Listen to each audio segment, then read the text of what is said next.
Okay, so I have my mixing bowl here, and what I've done is I've actually put hot water in it and then swished it around just to heat the bowl up. And I've got about 2 cups of warm water here, no hotter than you would do a baby bath. That's the key because we don't want to kill the yeast. So I'm going to go ahead and put that in there with half a cup of just plain white sugar. And then I'm going to do just of this Fleischmann's dry active yeast. I'm just going to do 1.5 tablespoons of tablespoons of this. Now once again, you don't have to write this recipe down. All the ingredients will be listed below in the description. And then what I'm going to do is just mix this together. Get that sugar mixed up so that the yeast can feed off the sugar.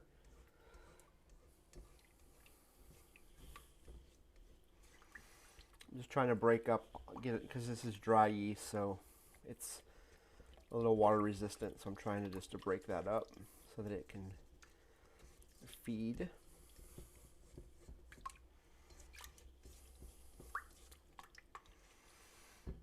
Okay, so now what I'm going to do is just allow this to set for 5 to 7 minutes until it gets real frothy. Okay, as you can see, this foam has foamed up real nice. If you get a foam like this, then you've pretty much done it correctly. If you didn't get a foam like this, you either had your water too cold, too hot, or your yeast is dead. Yeast typically will last in the refrigerator up to a year if it's fresh. It'll last about 3 months on the shelf. There's a lot of variables to that. Just make sure you're getting fresh yeast. So I'm going to set this out of the way. And next I have my flour here. And I've got 1/2 teaspoon of salt. And I'm just going to spread my salt over top of my flour, like so. And then I'm going to just give this a slight mix just to kind of incorporate that flour and salt together so that we don't have one ball of salt in our loaf of bread. Now this recipe will make 2 loaves of bread. You can also split the loaf in half and save 1/2 to make a large pizza crust as well. Alright, so we've got that mixed up. Then back to my foam mixture here. I am just going to add in here 1/4 cup of olive oil. You can use any oil that you like. Some people like olive oil. Some people choose or prefer vegetable oil. That's completely up to you. And then I have my KitchenAid stand mixer here. Now, this recipe is the maximum amount that you can do in this KitchenAid. So if you do anything more than this, you'd have to have an industrial one or split the recipe up or do it by hand. So I'm just going to attach my dough hook. So this is a 1 attachment recipe. So I'm just going to go ahead and put my dough hook in. I'm going to lock my KitchenAid, and then I'm just going to turn this on low or mix. And then while I'm doing that, I'm going to slowly add in my flour and salt mixture. And I do that just by tapping it on the side, letting it mix, tapping it on the side, letting it mix. Now this recipe calls for 5 to 6 cups of flour. I've got measured out here 5 cups. We'll just see how the dough comes together. Sometimes it takes the full 6, sometimes it takes only 5, sometimes it takes someplace in between. We just have to depend on the humidity, what's going on outside, weather temperatures will determine how much flour we actually use.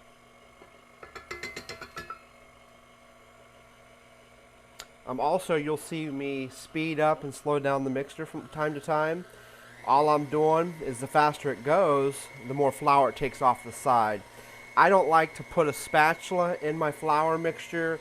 I don't scrape down the sides, nothing like that. I simply just let it do its own thing.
Now you can see down inside this bowl, I have not scraped the sides of this bowl.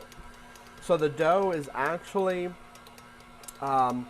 taking the excess flour off the sides all by itself, and it's mixing itself. Now, if you can see down here in the bottom, you'll see that the dough is slowing the hook down, which means it's sticky, and also it's sticking to the bottom. So that's going to be a sign that we're probably going to have to add more flour. So I'm just going to increase the speed here a little bit to see if it pulls itself together.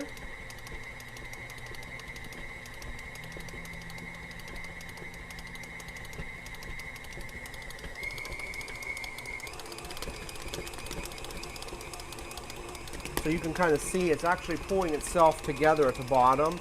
So I may not need any more flour after all with this recipe. Now I'm using a KitchenAid to do this. I don't know about other brands if they are built to withstand this type of abuse from flour, because flour is a tough substance to work with. So you might want to check with the manufacturer, read some reviews on your specific mixture before you actually do this, because it could burn up your mixer. But KitchenAids are built very well, and they will stand this abuse. I'll have a link in the description below for the model that I have that we've had for quite a few years now, and I do a lot of cookies and breads in it, and it's held up fine. Now I'm going to touch this dough here, and if you can see it, it's sticking to my finger. It's still sticky, so it's definitely going to need more flour.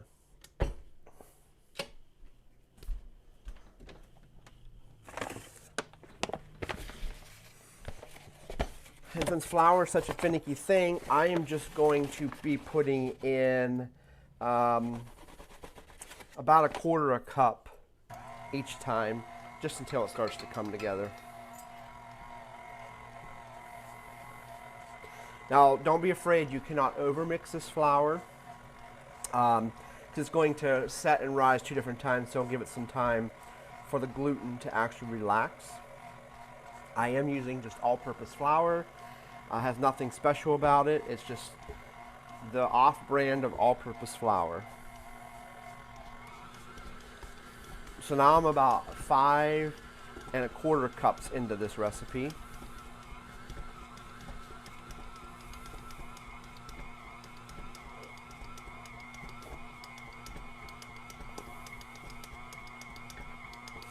Then when you hear your unit start to die down a little bit, just click it up 1 more speed.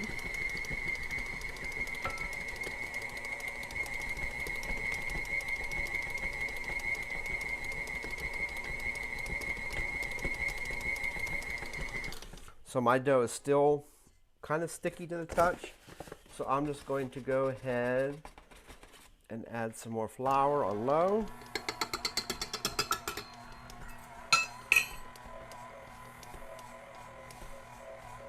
Once again, this is a patience and time thing, not necessarily a lot of work. You will never need this bread. There's no need for it.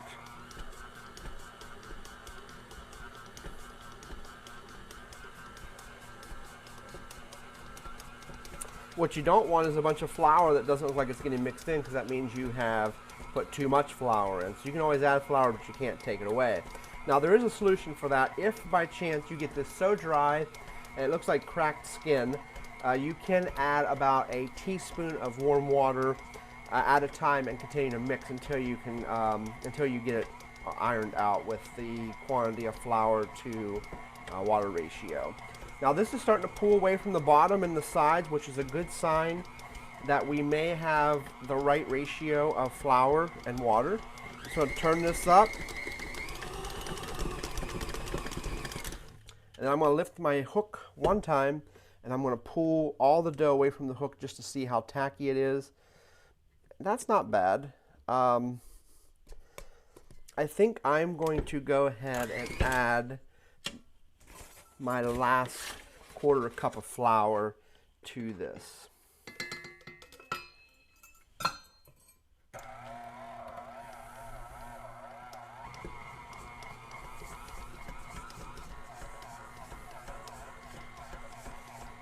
And once you do this a few times, you'll get the feel for how much water in your flour and the humidity outside. If you're doing it in the winter, spring, summer, or fall, it will all come together at different times based on the time of year and the location where you live, altitude.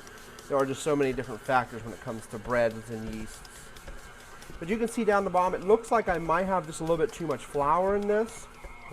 But once the wet parts of the flour starts to pick up the dry part, you'll see it will actually incorporate it into a nice dough ball. And then we'll also see throughout this kneading process with the dough hook, you'll see the flour actually come up, roll over itself, and go back down. That's also a good sign that you have the right ratio to flour to water.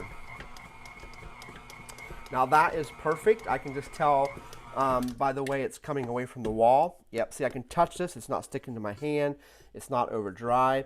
So what I'm going to do is just pull this away from the hook one more time. You can see how easily it's falling off the hook. And I am going to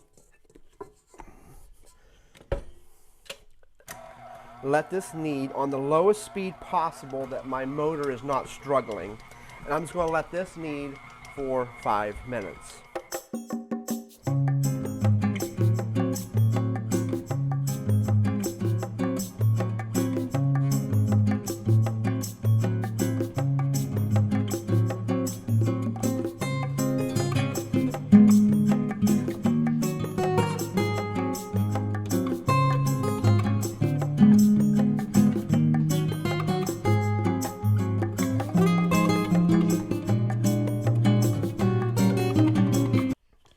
Okay, so our dough has mixed for about 5 minutes.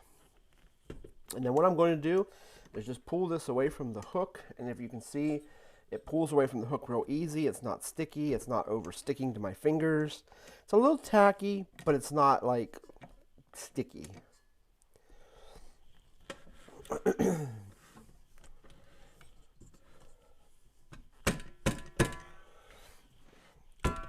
From that mixing, you'll have to give your KitchenAid a little bump to actually get it off there.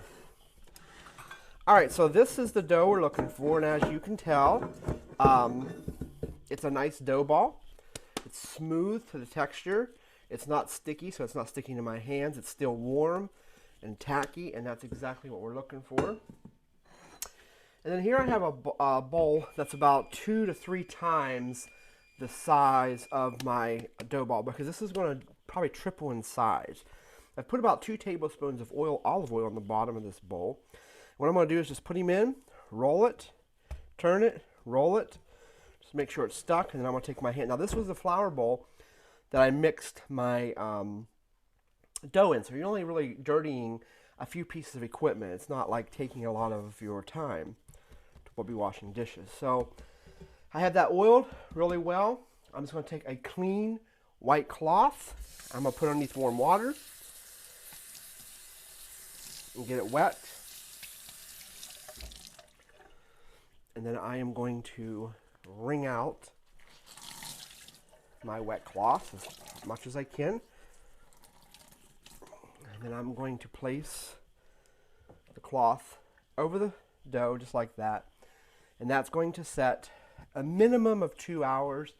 But the cool thing about this, you can make this first thing in the morning. leave it and come back to it whenever you want to. It's not going to go bad, it's not going to spoil, anything like that. And when you come back to it later and you're ready to do it, you literally punch it down, cut it in half, put it in your loaves, let it rise for another 30-40 minutes, and then we'll bake it off. So we'll show you that when we come back. Okay guys, so it's been all day. I've just left this dough rise and set all day. You can see it's stuck to the towel, not a big deal. That's typical.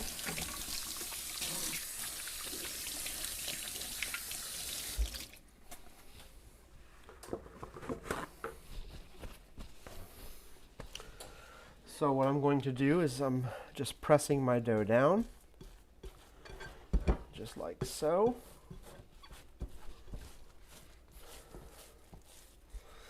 And I'm just going to fold it in on itself a little bit, just like this.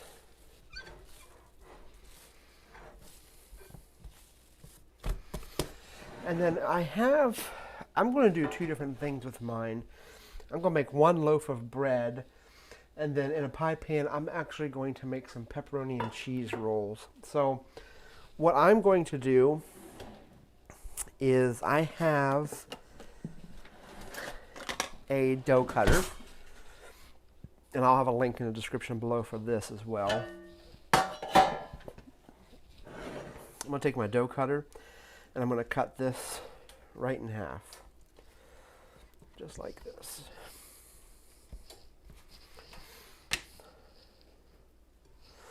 So then half my dough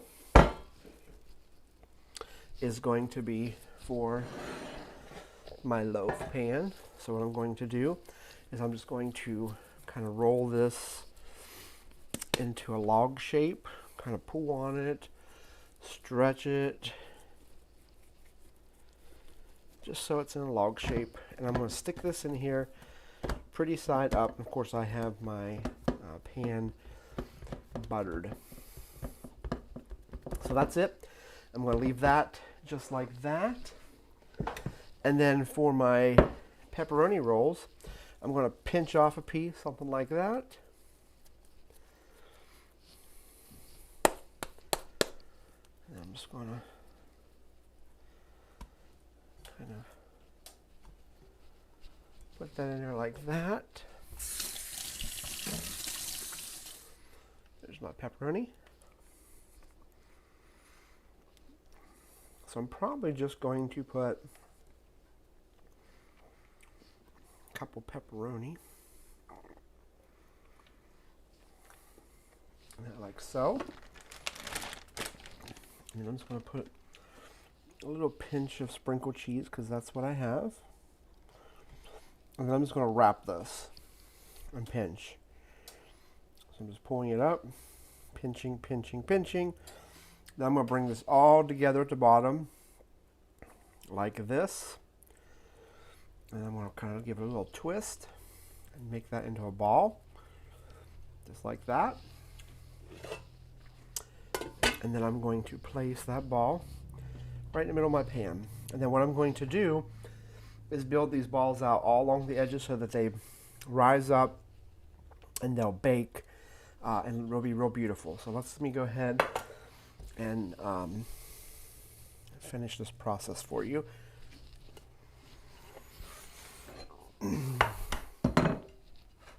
Okay, so as you can see, I have just put these in basically a pie pan. And then something that I like to do is actually just put a little cheese on top of each of the dough balls, just like this. And then I kind of give it a little push just so it pushes it down inside the dough a little bit. And then what I'm going to do is I'm just going to cover these back with my wet cloth that I had, my damp cloth, and then preheat the oven to 350 degrees. And by the time the oven has preheated to 350, I'll go ahead and put these back in. These will have risen enough for me. All right, guys, so here is the loaf of bread.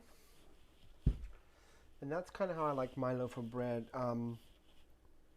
if you make the big, like, hot tops, they don't fit in the toaster very well. So I'm going to also brush this with my garlic butter. Of course, if you don't like garlic, you can just baste butter on this. It's typically the way it would be done anyway, because if you wanted to do this with like butter and toast with like jam or apple butter, you don't want that garlic flavor. But tomorrow is Memorial Day for us, so I'm going to be serving this with our meal. So we want it to be a savory bread. And then I'll go ahead and let this cool for about 15-20 minutes, and then it will be ready to cut into as well. Alright guys, so you can see here we have the loaf of bread, which is nice and brown and buttery, and then we have the pepperoni rolls, and then we have our lovely kitty. She's coming to see, you can just leave her alone, she's coming to see us and see what's outside there. But anyway, so these are the pepperoni rolls. They are huge, they're very large. I don't do the little tiny pepperoni rolls. So we are, hi Whiskers, are you hungry too? You want to take a bite of these pepperoni rolls? So we're going to set the bread aside because we know what bread looks like cut into. But these are our pepperoni rolls. So we're just going to go ahead and break one off and give it a try. Now they won't stick because they are, I buttered the pan. So that's what you want to make sure you're buttering your pan. Now it's kind of hot, so be careful. She's like, I want a bite. Now I stuffed these with cheese and pepperoni. So what I want to do is go ahead and break into this for you so you can see here. There's my cheese and my pepperoni, just like that.